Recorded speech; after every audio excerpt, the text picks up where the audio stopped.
You're listening to Real Talk Radio, live streaming on Facebook and YouTube. And I've got two very, very special guests in the house. I'm going to let them introduce themselves. And I'll start with Josh. But Josh, go ahead and then you can introduce your partner. Hi, I'm Josh Taylor. I'm the Chief of Staff and PIO Public Information Officer for the Northport Police Department. And this is Miss Brittany Kammerer. Brittany. And I am the Community Engagement and Recruiting Specialist for the Police Department.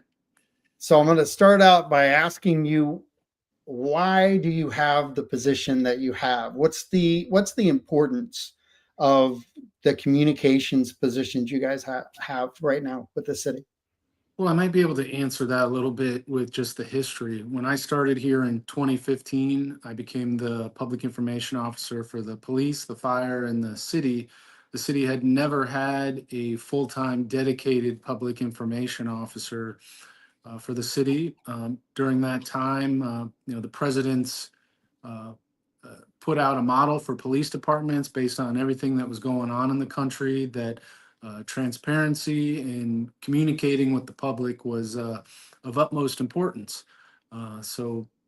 Most cities have obviously taken this route, as having those types of people in positions.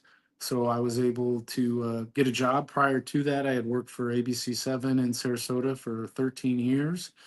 So having some of that media experience and not just handing this type of job to maybe an officer or somebody without that background seemed prudent. And it's been a great ride for the last decade. I actually hired Miss Kammerer when I was over the entire city's communications in I don't know, 6 or 7 years ago. And when a position opened up here to help, we're constantly battling our neighbors and everyone else in this country for qualified police officers and good police officers. So making sure that we are getting those qualified applicants is of utmost importance, because at the end of the day, they're going to be the ones out there on the street. So that was kind of her role in this. And I'm sure we could go on and on and on about it, but obviously I think, our community wants to know and wants to hear directly from their police department on what's going on when things happen, or just our day-to-day stuff. They're very interested in it. Our social media certainly shows that. Big time. We have 143,000 followers now on Facebook. We're alone. We're basically we have the largest page certainly in the city of Northport. And I think only the Lee County Sheriff's Office in our complete region is anywhere close to what we have. So we've done a very good job with that. And I think we have the perfect demographics for that here in Northport, with a median age around 48, 49. That's where a lot of people get their news. Well, you've got all those things working. And what do you tell the citizens that are out there? And they're a very vocal minority group, but those groups are important to our community too. I've heard the rumblings of, we just need to get rid of communications. We could save so much money if we got rid of communications. Ironically, it's the one thing that I think we do the best with the limits that we're up against, because we don't have a major TV station or radio station here in town that is prevalent to, let's turn in and get the late nightly news. So you guys do a great job of the social media feeds, the updates that way, and any way that you guys can push content out to the citizens.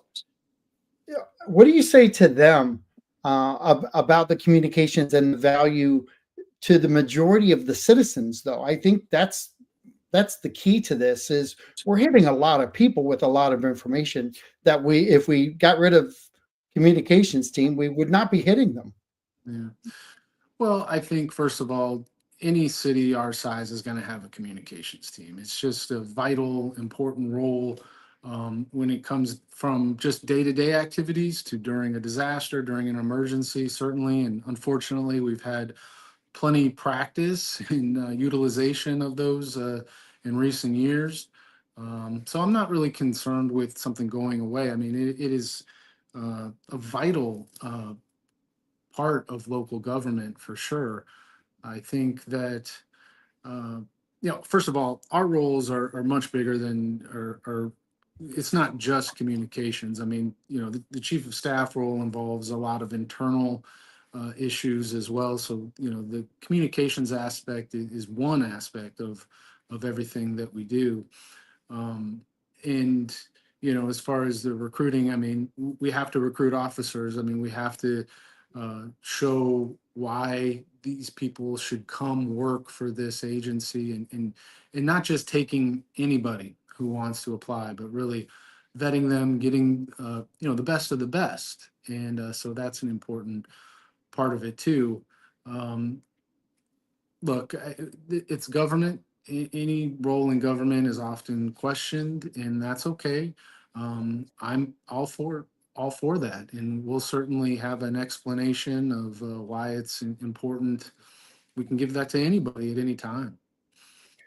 With that being said, I'm gonna slide over to Brittany real quick and kind of get Good. her feed in on that whole thing. Josh, you did a great job explaining it, but uh, your vision through your eyes on what you do in your job, Brittany. How do you see this interacting with the citizens of Northport? So I handle the social media page along with Josh. We work as a team, and my role is very important. I'm able to get the information to our citizens very, very quickly, and I can put it in a way that they understand versus this police jargon that we generally deal with. And I think that it's important that we have a team like this to be able to get the information out quickly and to make sure it's accurate for our citizens. Fantastic. You've done a really good job. You just recently you both got a certificate, I believe, or I think Josh, you got two. I think I saw you with that in your picture. But can you explain those certificates and why that matters within the scope of what you guys do every day? Well, we take this very seriously. Some people might be like, "Oh, you help run a Facebook page. Wow." And there's a little bit of sarcasm that comes along with that. But we're both a part of the Florida Municipal Communicators Association that's run through the Florida League of Cities, which every city, uh, village in Florida is a part of. And, I think it's important that if you have people in these types of roles, that they have all of the proper training, that we're not just winging it. And so recently we were awarded a certificate of excellence, which is basically that we have a number of criteria that not only ourselves as individual communicators, but that the city and the police department is doing. So that it kind of shows that, look, we have certain things lined up that are the minimum, really, of what any communications team should have in Northport. So the police department got that, and the city got that. And then we also did that individually for ourselves. There's some criteria that fall within that. Um, and then Ms. Kammerer was recognized as the Communicator of the Year, uh, one person throughout the entire state of Florida. Obviously, you apply for that, and an independent panel goes through those. They look at what you've done in the past year, and they select one individual from across the state that is the Communicator of the Year. So we're very, very proud of her. Fantastic. And like I said prior to, congratulations to both of you because the certificates and all of the things that we go for, whether it be public works, parks and rec, just the police department, the fire department, any of the certifications and kudos that we get. Parks and rec goes over and beyond with the certifications and making sure that we're noticeable within the realm of things and staying relevant. It's the same thing within what you guys are doing with communications at the police department in keeping our police department relevant to new people coming in, uh, our potential growth, even our controls of that. That all plays a hand in and glove sort of thing with the communications team, doesn't it? Well, I mean, you kind of touched on it a little bit earlier. You said that this media market that we're in, we're kind of in the Bermuda Triangle of media markets. We're at the southern end of the Tampa market and at the northern Yep. end of the Fort Myers market. Technically, we're in the Tampa market, which is the 13th largest media market in the country. And they don't come but for the homicides, and almost always they're negative stories. And so when it rains, it pours, though, because they come from both sides, and you have to manage that, and you have to make sure that you're being receptive quickly, and that, I mean, we do thousands of media contacts a year, and the paper does a great job here in Northport. You guys do a great job, but there's the social media is a whole other animal, and the TV's shows and everything like that is a whole other animal. So if the only time people see us is when something goes wrong, whether it's something that somebody in the community does or something that we do, because humans, we make mistakes, so we're certainly not perfect. Right. um, that I think that gives people a false impression of what's taking part in their community. So for us to be able to show some of the positive things or the day-to-day stuff and hear it directly from us, rather than it be somebody's interpretation or how somebody is quoted or something like that, I think just goes a long ways. And when I talk to officers about, because we're constantly in a challenge of trying to get officers to take part in our videos or be willing to be interviewed by the media. What I tell them is, look, this helps everybody, because if your community, if they only see the bad stuff, then they're a little bit more apprehensive. So not only for maybe help getting uh, tips when it comes to a crime or something like that, but for their officer safety.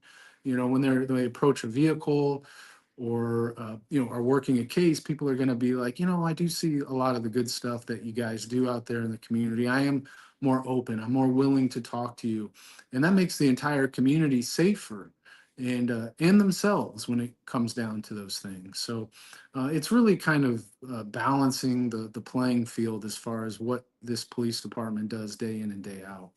So I'm going to ask you, this we just had the referendum, and because we're talking about citizens and we're talking about the trust factors, and I I I analyze a lot of things when it comes to the referendum and how they voted and whether they liked it or didn't like it.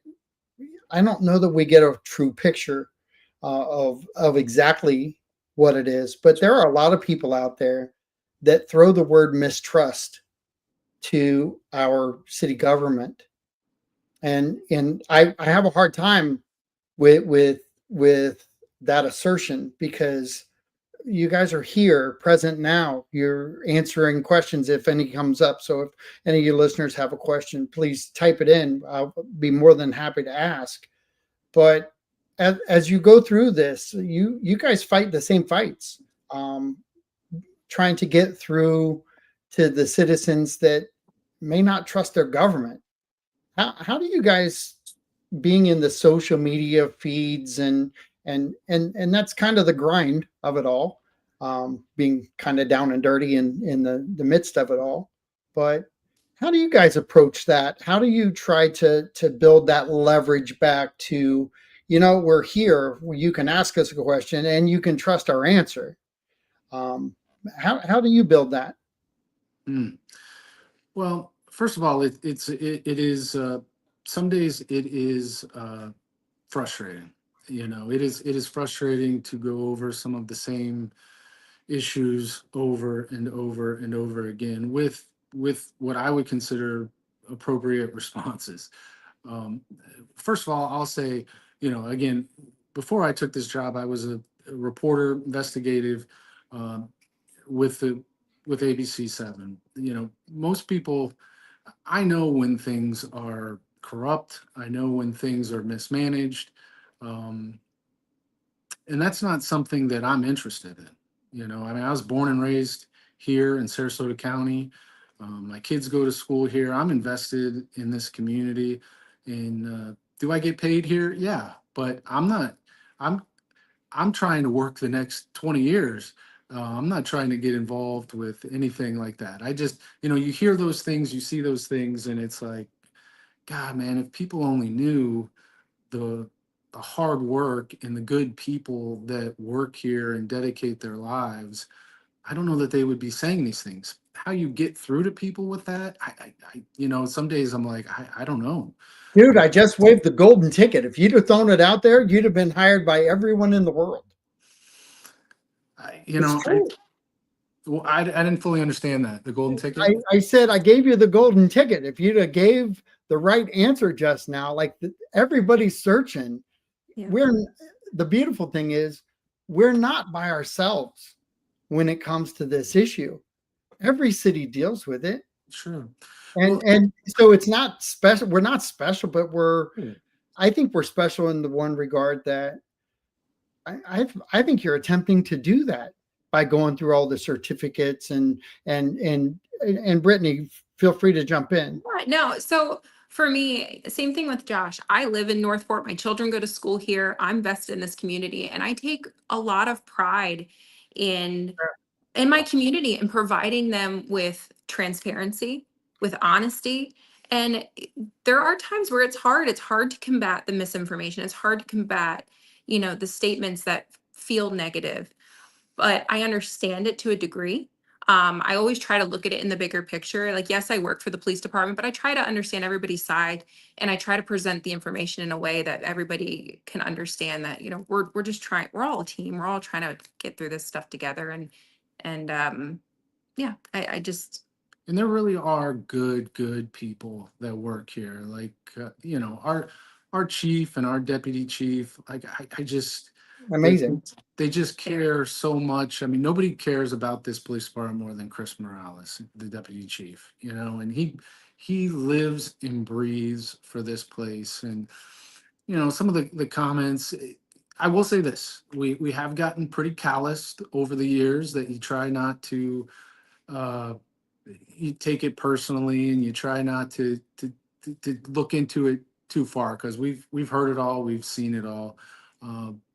But when you start to get an impression that maybe a lot of people feel this way, um, it's like it's just unfortunate. It's unfortunate that anyone would feel that way, but certainly when it's coming in a maybe in a mass, if you will, when people are upset about a particular topic. It's just you see people having a false impression of what's going on. You almost feel bad for them, that that's the way that they feel about their community, because there just seems like there's real issues in the world that they maybe should focus on, for lack of a better way of saying it. And you're not wrong. That it's maybe the lesson of the day for me. Who knows? But the communication side of it, um, to the people who question why we have it, maybe you should really maybe turn it on more and pay attention more instead of gauging maybe off of one small incident or not paying attention at all. Because if you think less communication is better for a city our size, it's sort of like saying we don't need to have the lending power that every other city has. I think a, a, a there's a gap between the understanding of the need of a city and understanding the need of good communications from the city to the citizens. And we're a different platform than most cities our size have. Most cities our size have a news media presence. And it's not newspaper. I'm not picking on the newspaper, but it's bigger platforms. It's bigger, radio and TV stations that can get the news cycle out, and give a local feel to what we're doing. We get more of that incidental coverage, um, and there's nothing like getting great press out of a negative story. and we seem to do that a lot. And we have so much greatness within our walls. That you guys even stand for with your recent awards and things like that. So I'm not picking on us. I am picking on our location strategically. We're in that little we're in that in between stage. We don't have the Sarasota TV capability yet. I think Well, we're look, John, this is the reality of the world. I mean, no, it is no, this is happening. It will probably go backwards rather than going forwards in that regard. Less and less people are watching the news. Less and less people, the news stations and the outlets have reduced the amount of people that they have out there gathering the news. So the communications role is vitally important because people want to get the information directly from the source. So we're providing that. I see these roles becoming more important. But not only with that though, is you have to have people that you trust. And now, or look, is anybody going to fully trust what their government says? No. I mean, it would be naive to think that everybody's going to think that. But I think the best that you can do is hope and try to get people in there that are ethical, that are professionals, and hold them accountable to providing the information from the government. I think I'll stand along with anybody we have on our team, not only here at the police department, but on the city side and the rest of the city, only because I know who they are and I know what their background is. And these are people that have been on the other side of things, asking the tough questions, and come from a background of wanting to fight for what's right, the little person being understanding of everyone in the community, not just what their organization that they're representing. So I would think people in the community want to have people with those backgrounds who are providing that information, because if you just have somebody who's willing to say whatever leader says it should be, and isn't pushing back a little bit, being like, well, we probably shouldn't say it like that because remember we have this over here, or kind of raising concerns that the community might have with any particular topic, then you're doing yourself a disservice if you don't have that. So yeah, I'll go. Yeah, I'll stand. I with my. I'll tell you this: from the 13 years at the TV station to now, I've got almost 25 years of what I would consider public work, working for the public, Yep. and nobody's going to find any dirt on me. I'll say. I'll speak for you. I don't think they're going to find any on you either. I mean, I don't. We're in nobody's pocket. We're just here to provide a service to the community. And I think those are the types of people you want doing that. And I agree with you. I look at everybody and I listen to comments, and I know you guys do too. Um, I I want to ask something though, and it was on a list that I gave you guys earlier. And what's the most impactful video that you guys put out? And each of you, I'm sure, have a favorite that you thought was the best that you put out, or at least Mm. one of them. Can you think of something that had an impact to the citizenry that you put it out and you went, wow? Well, we all have look, I hate being serious. We like to have fun and show the real people. Look, we all have our jobs, and it's not when the person gives you a stern lecture or talking to that you remember. It's when you have a little fun and you show that you're real people. We did a video probably late last year that had over 7 million views. And it was just a fun video of two officers kind of lip syncing. Now, again, is that the most important thing that somebody's going to hear in the community? Absolutely not. But it shows the human side of what we do. These are authoritative positions when you're out there and you have to, very serious situations, but to be able to show a little bit of light humor, and that we're your neighbors, we live in this community, We can laugh at ourselves. We can laugh along with you. Those are my personal favorites. I know they're hers because she likes being serious as much as I do. Um, but yeah, and we have a huge responsibility here. I mean, just since the first of the year, we've had over 13 million views on our Facebook alone. It's crazy good. So, people are watching what we do, they're interacting, and not only does it help the officers here, but I think it helps law enforcement in general. With because anytime anything bad happens out there in the world, and officers are arrested or something in the state of Washington, somehow that's reflected upon officers here in Northport. So we like to think that when we do the positive things, that it has a positive outlook not only on our agency, but law enforcement across the country as well. So we have to be able to combat that. I don't know. That's probably your favorite video It's too? my favorite video. Nice. She comes up with a lot of ideas, and I have to reel her back in a little bit. But I think it's important to, yes, we have a lot of information that is serious, that is important to get out to the public, and we handle that appropriately. But I do enjoy creating content that makes our officers human. And I think that that's equally as important as anything else that goes out. It's a different approach too, isn't it? It is. Well, I think that's where we're at in society. I mean, I would That's a fact.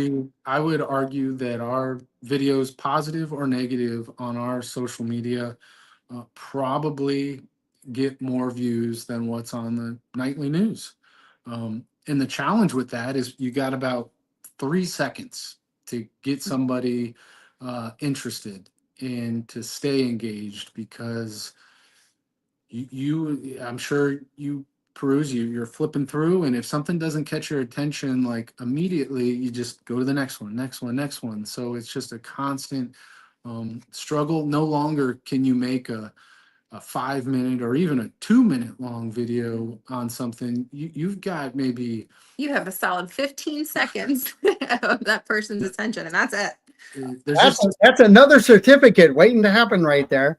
it's just you think about it, there's so much competition out there. I mean, there's 1,000 channels, the internet's endless, and you just you gotta get them quickly. And I think we've noticed that, and we're adjusting to having to say things. When I worked for the television station, I knew I had to take a very complex issue, and I might have 2 minutes to break that down and give you the nuts and bolts. And if you want to find out more information, you can do that. There's plenty of resources out there. Now, I mean, we're talking just a few years later. Like you said, you got about 30 seconds at the most to get through to people. But I think it's important we realize this, so we're able to craft our messages around those parameters, so that way our citizens and the people that are viewing our content are able to get what we're saying, get it quickly, and it's relatable. So this sense of instant gratification that the internet, AI, different things like that have now thrown actually thrown gasoline on the fire. It's really elevated almost every aspect of social media now. We have the current media craze of the new president, which is kind of taking the news cycle and flipping it completely upside down, that we've never seen at this level in our lifetimes. And nor do I think it's going to stop. I think that's the new thing. Even taking that information in and looking at it, that also is a distraction for a lot of the citizens. And so these quick bursts of information, I almost think they're more critical now than they were in 24, because you say it's 15 seconds. Well, you've got a good solid 15 seconds to engage with them, where they used to sit and watch the news for a half hour, and they're not even doing that anymore. Their attention span has decreased to an all-time low, I think, for that. Um, what do you see the future of what you guys are doing? I mean, we're in this 15-second clip now. It's hard to imagine that we're going to go less than that, but I think we are. I think we're going to have to be quicker at what we do and more poignant at what we do. Um, what I see you shaking your heads. So If we get less than 10 seconds, we're in trouble. Our thing is to get their attention within that frame and still provide resources like through our website for people that are really interested in it to get it. How many people do that? You know, I don't know, but we have to keep trying. You have to keep making information available. Information's key. It's powerful. Um, I think the challenge is that people hear things for 15 seconds and then they've made up their mind. And typically the stuff they see is not always positive, and now they've got a whole different perception. I think the key is getting people to understand that this is a much deeper issue. And in order for you to make your mind up, you really need to understand it a little bit fuller. Whether people are willing to do that, I don't know. You gotta try to stay positive that they will get more information before just making up their mind based on a comment on social media or a quick video clip. So I'm going to say this because prior to me getting on the show today, I've got some news and I was frustrated, and I got to vent with you guys prior, and I very rarely get to do that with my guests prior to at the level I was venting with you. Um, but I'll take that as a social media guide too, because um, just the way that you guys handled my little venting, um, it was professional. You listened well. You responded graciously. Everything that we would want in a leader in our community, you guys represented to me during my little tirade. But I also want citizens to know that I have those tirades. I'm allowed to have those too. And I think that if we all handle our tirades in trusting that we can talk to our leaders and have these moments, there's a lot of greatness that comes out on the other side, because just listening to the chatter now, um, communication, while people want to kind of suppress the voices sometimes because they want their way, um, I think you guys are there to open doorways of communication. And whatever crack that you can find in that doorway, I think you guys are trying to push through the information to the citizens. Is that a pretty good overview? I think the key word there, John, first of all, thank you for those comments, is empathy. I've dealt with every reporter in our region for the last 25 years, one way or another, on one side of the thing. And, what I talk to when young reporters come here to the station now, some of our different outlets, they churn through them. You might see them once, you might see them for a year, and then they're on to bigger and better things. And my biggest takeaway from having been a reporter and dealing with multiple people's issues, thousands over the years here at the police department. But what I tell them about, my time as a reporter was you learn empathy. You get put into situations that we all come from backgrounds. And when you're a reporter, you get put into situations you would never have probably ever been put in, whether it's somebody whose house is burned down or somebody who comes from a lower income background and they don't know where to turn. They're fighting. They're trying to figure things out in life. And you really get a sense of putting yourself in other people's shoes. So whether it be an issue that you might be going through or an issue, we handle probably 5 to 10 inquiries on social media, just with people looking for questions. And I think of my mom, like I can see my mom asking this question, or a family member or myself, and to be able to go and to stop and go, oh, this is just somebody with a gripe or a problem that they need fixed. You go, what was the help that I would want? What help would my mom need? What is this person looking for? They don't, one thing we don't do is try to pass the buck. and be like, well, that's not our problem. That's Public Works problem, or that's your problem. You know, we obviously get paid to do a job, but it's more personal, and that's what you get when you live in a city, maybe compared to a bigger, you know, a county, for example, is do you pay maybe a little bit more in taxes? Certainly. But we provide that service of making sure that you get answers to issues that you're having. So really that empathy of trying to not just think about your own background and what you have in your life, but you know, this person doesn't know about local government. They don't know how it works. Let's try and make sure that we get them to the right people and follow up and be like, hey, did you get that answer? Did you get that? And that's a part of that communication too. It's not just, hey, well, we're pushing out, take this, eat it, love it.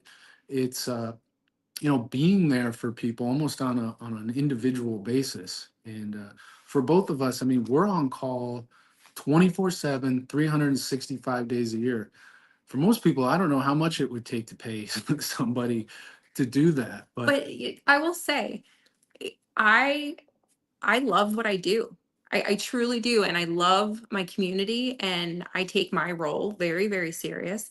And I it's so much more than customer service. It's so much more than all of that. And I think that if you reach out to me, you don't probably won't even know it's me if you reach out on social media, but it's one of us. But if you happen to get me, I take it very serious and I understand and I want to get you where you need to go, get you the answers that you need. I'm not just going to leave you on red. And I take it very serious. And I think like he said, it's that empathy and I'm going to tell you one of the favorite things I liked um, about being in the EOC with the communications team during one of the hurricanes last year was we were responding to citizens with instant updates. We were put on alert of a post that was happening that was full of misinformation. And I ran down the hallway and grabbed Jason, and Jason Bartolone came down and sat and explained everything, and we did a Q&A. And I got to tell you, it was one of the chilling moments, I will say, because I asked you guys how it impacted you. How it impacted me was I never felt the power of social media at that level before, where we were engaging and we pointed to the target in that group and literally took that negative and flipped it on its head with all the information that we were putting out live on the air. And so when you can do those victories, and I'm giving you a victory lap because Jason Bartolone, definitely part of the communications team within what you guys talk about. Um, I liked your coverage on the fact that I don't care what the problem is, we're going to work with other people. Public Works says the same thing. If you have a complaint, turn it in. We'll get it in the right hands. We'll make sure it's taken care of. There is like no organization that I think is as wide open as what we are with communications, because every communication sector, you guys aren't independent.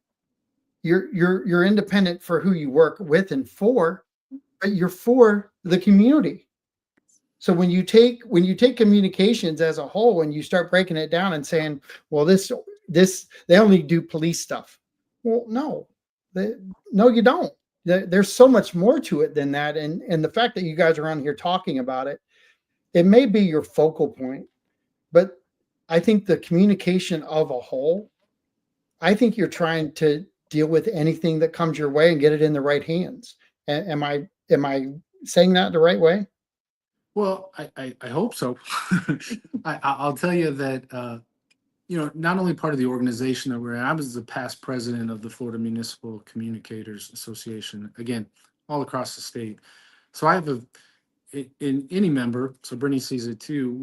We gather, we meet, we talk to not every, but the vast majority of communications teams across the state. We know what everybody's doing across the state and across the country. I mean, Florida is one of the most open and transparent governments in the country. So I would assume we're doing a pretty good job in Florida in general.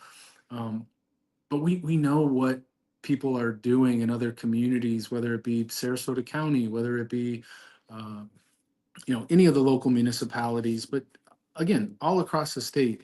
And I will hold what we do up against anyone. I know the amount of efforts we make to be transparent, to communicate with the government. And look, are there going to be complaints and concerns and questions? Sure, that's a part of it. And that's okay. That's part of any good democracy. But I can tell you that we are up there with the best of the best when it comes to those things. I mean, our amount from Northport University to our Citizens Public Safety Academy to what we do on social media to our website to the, report an issue program that we have that people can use. Uh, we're on almost every social media platform other than TikTok. I'm working on that. We're out there everywhere. What more can we do? And but we were one of the first governments in the state of Florida to have a podcast. Now everybody's got a podcast. Our social media numbers are through the roof. We take it very seriously. We're open. We'll answer your individual questions. Again, I sleep very well at night knowing that we are making every effort we can possibly think of, and that we are doing it as ethically and appropriately as we possibly can. That's really, whether there are comments out there that people say it, how we change their opinion, maybe with facts and truth, is probably the appropriate question. But as far as what we do and how we do it, I have no problems at all. Just so you know, those people out there that want facts and truth, that think that the government never gives them any of those things, I don't think that those are our targets to change their minds, because they're pretty much stone cold made up. They on just about every issue. I don't know if it's our job to change their mind. Our I job don't is think to it is. just give them the facts that we have, be as completely transparent as we can, and then that's it. I, Yeah. I like to consider those opportunities. Mhm. Those are opportunities. I almost get a little uncomfortable when people give us praise and stuff like that, because that's not why we do it. Is it helpful? It's certainly better than not getting it, but it's I would, when people have these, it's almost like I just want to have an individual conversation with you, and maybe it'll ease your concerns. But I do see people's, again, when I started here in 2015, we didn't have any social media. The first follower on our Facebook page was me, and now we're at 143,000, with the vast majority of those being residents here in Northport. Um, I have to ask: are you still your favorite follower? no, no, no. I got plenty of.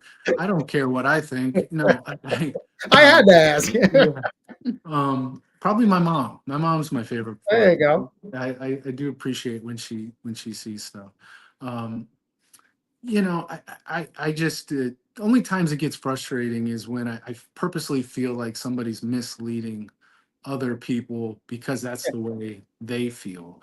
And maybe they had a bad experience and they have an agenda or they have an axe to grind.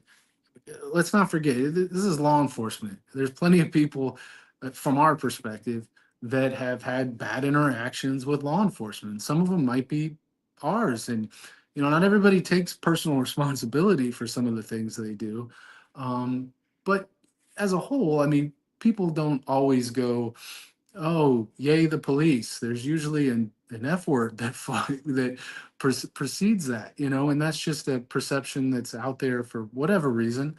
Um, but typically, if you can have an interaction with somebody and explain where things are coming from, sometimes they do come around and they do at least are more comfortable with their police department. And I'm okay with that. When I see stuff like we're corrupt and oh, we're a bunch of thugs, I mean, that's just so far from reality that there are times where it's like, I don't know if I can get through to this person. But like Brittany said, it's not necessarily our job to, um, but I still think you try. You No, try. no, I 100% think you do that. I don't think you, even approaching TikTok as another outlet. Um, if if we do that, I mean, what social media are you not on? Well, we look at things as far as demographics, right? Right. And when it comes to like what Brittany does with the recruiting and wanting people to come, quality people come to this agency, when you look at the demographics of TikTok, let's say, I mean, you got people that are between 18 and 24. They think Facebook's for old people. They'll tell you they're not on there, but they're on there, but not as much. Like, I have younger kids, and that's certainly where they communicate.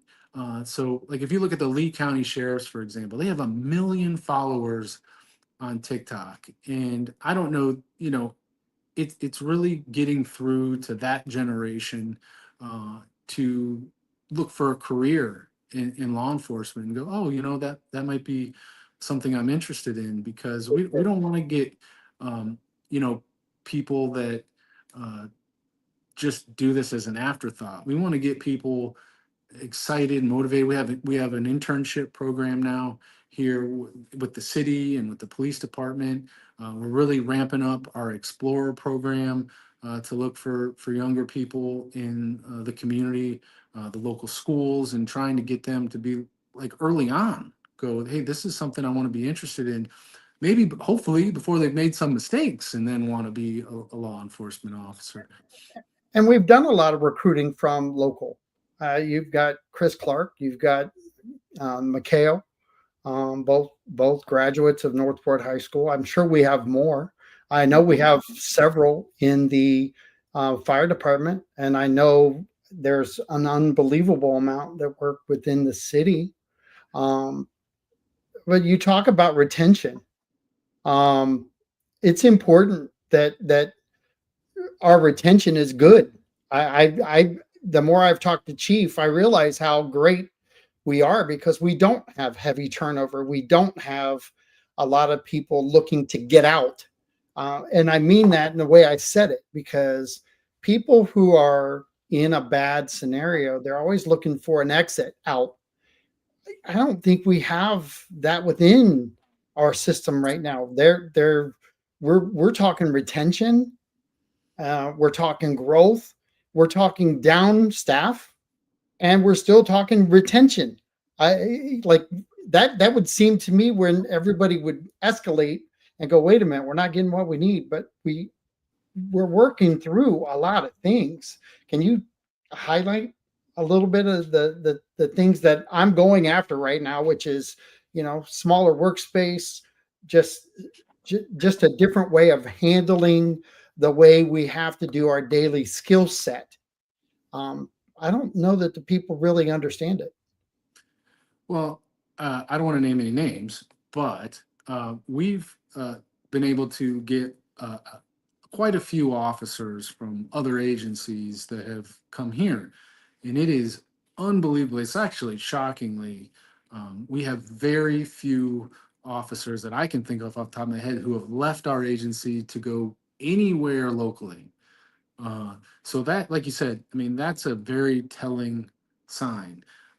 But I'll be honest with you, we all know this. Whether you're working in a place that you're comfortable, you like the atmosphere, you like the people, we all have bills to pay. And it has been a priority from the top to make sure that financially we're kept competitive. And that's important because at the end of the day, if somebody's like, hey, I can go make $30,000 more going to another nearby agency, I don't even have to move. Um, then those good officers go, and then we're kind of getting people that are just trying to find any job. And I don't think that's where any of us want to be when you're talking about the importance of people who patrol our streets or are responsible for finances and things like that. Like you want to be competitive so that you retain good people. But we have very few people leaving, so that's a very good sign of the atmosphere and the leadership. Mhm. Quite honestly. Doesn't that reflect your position too? Um, I don't know. I don't want nobody's seeing this, right? You know, I would do this job for you know, like Brittany was saying earlier. I love what I do. I do not dread going to work. It is a lot. Like I said, it is 24/7, 365. I've been standing in line at Disney World with my kids, doing social media, answering media inquiries. It can be, you're never checked out. But it is the most rewarding thing I have ever done. I think like kind of what he was getting at. I wouldn't do it for free, but I would no, I would. I absolutely love what I do, but most importantly, I love who I do it for. And that starts at the top and it goes all the way down. And I've worked for prior law enforcement agencies and I love what I do. I love who I do it for. And I think that's where it starts. I love it. I think that the grind is real. I think you guys face the grind every day. I think you face it not by yourself, but jointly with others within communications throughout the city. I think you have a great working relationship because the truth, whether you like the accolades or not, um, everybody who's ever come on this show and been part of communications out has said almost verbatim what you say, which is we're all here for the city. And I think when you have a universal conversation with people about communications out, the one universal thing that they have to realize is there is a voice and a platform coming out of City Hall from multiple angles, but the information is not wrong. The information is focused on their individual departments and strategically played out, like yours and the fire departments and public works.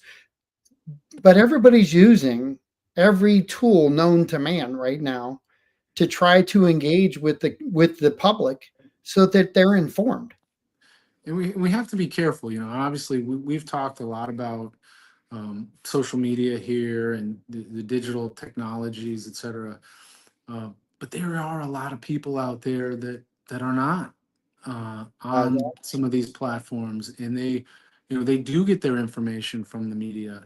You know, obviously, we went through a very um, high focus. You know, the Gabby Petito yep. situation. You know, we did. I think we had. The number was just crazy. The amount of media interactions we had during that time. I think it was in the first month there. It was like 1,500 interviews or something nuts. I have it written down somewhere because it was just astronomical. Um, but you know, what my thing was is that we've got all these national media folks coming. They're going to go away. They're going to be one day. They're going to be gone. We have got to focus on our local media and making sure that they're getting the information just as much as CNN or Fox or whoever. And I think that that served us well because, again, some people aren't getting their information off Facebook and wherever. They are still reading the paper. They do see the local news. They do see your show. They see some of these things. If they're trying to get informed, they are still using some of the traditional ways of getting it. And you know, I think when the dust settled on that particular issue, that we didn't have our local media upset that we kind of forgot them because it's easy. It's easy to go, oh, this fancy reporter guy's here, and we got to make sure he gets what he needs. Now we're all going to get it. Everybody's going to get it at the same time.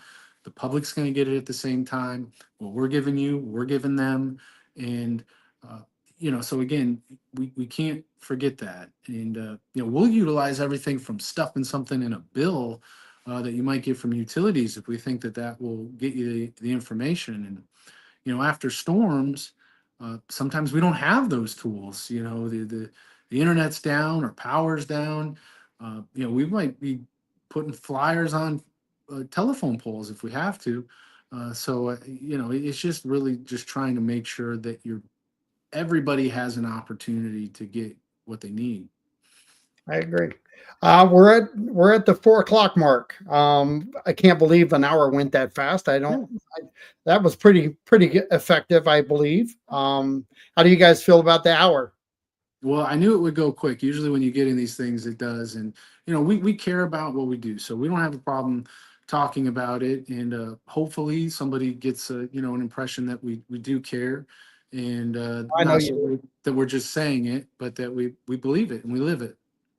And I hope people watch and share it. The most important part of the live stream is the fact that you guys share this and understand what you watched. Because in order to have a good open dialogue, you have to have two good people. And I've got two good people on the show right now who I think you explained yourselves very well, and I give you a lot of kudos because it's one of the hardest jobs out there is communication out, because it's not an easy one fits all type thing. It's a multifaceted job that no matter what, you're always looking for the next little thing that maybe jars that one moment for somebody. And that to me, I think, is what makes it fun. It's trying to figure that out and it kind of exploit that moment. But Yeah, we'll pepper any way we can, any tool yeah, that we can use. And it's representing the people that put on this uniform here, and what they do is one of the greatest highlights of my life. So awesome. Well, thank you guys. Thanks, Brittany, for being part of it. Josh, thank you so much. I hope you'll come back on. I would love to have more conversation with you both. And we'll talk to you soon. This is John Rawlings with Real Talk saying thanks for listening in, and please share the content. Very important. Thank you, Northport and surrounding communities. Bye-bye.